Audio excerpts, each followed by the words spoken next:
I know people have a problem with this passage. There are people who see the words, Esau I hated, and they cannot come to a right understanding of that because their view of God is not big enough to allow them to come to a right understanding of that.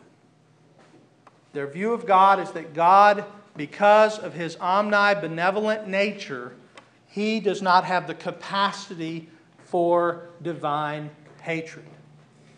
And that is why so many people have discarded the word hatred and they have replaced it with the word loved less, because they cannot have the word hatred ascribed to God. Yes. Okay. On the whole, taking the hatred thing out, what I've heard people say about that is the verse where it says, where it talks about that your love of God should be so great that it's like hating your parents. Yeah, it says... And they say that, well, that doesn't literally mean that you should hate your parents and love God. It just means you love them less. So yeah. I've heard them use that for this. Like, well, it says it there, and same thing can be applied here. I've told this story. Those of you who were here, if you need to go, it's okay. But no, just this story is very important because this is so true. It really reminds us. It reminds us of how people look at the Bible. People develop traditions, and then they go to the Bible to have those traditions affirmed, rather than having the Bible give us our traditions. Traditions aren't wrong as long as they have the right foundation. Jesus went around accusing the Pharisees of what? Teaching the traditions of men. That's what's wrong. And one of the things that is so much a tradition in our world is that God's love is absolutely equal. Everyone receives the exact same amount of God's love, that God's benevolence is omnipresent, and everybody has the equal amount of God's love. And I was having a conversation with a guy, and he said that. He says, God loves everyone absolutely equally. I said, so God doesn't have an elective love? God is not able, like I am able, to love someone different than He loves someone else? Wouldn't that make God less of a person than you are? You have the capacity to love your husband or wife more than you love someone else. Does God not have the ability to love His elect more than He loves someone else? Are you more of a person than God?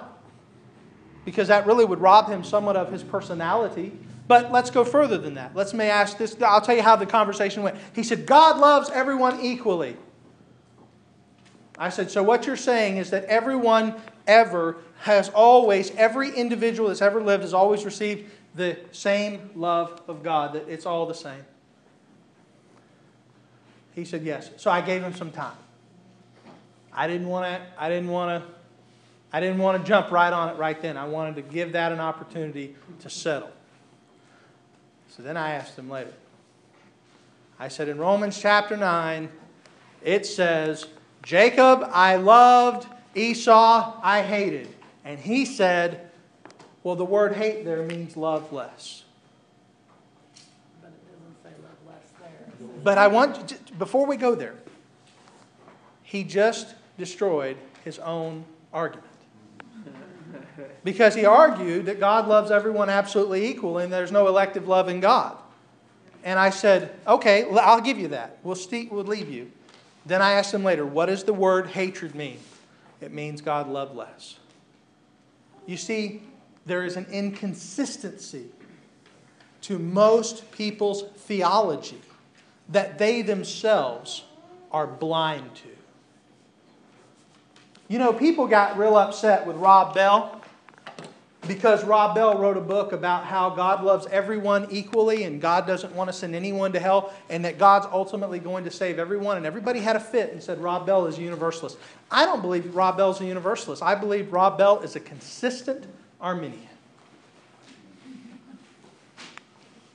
He takes the doctrines of Arminianism and he brings them to their logical conclusion.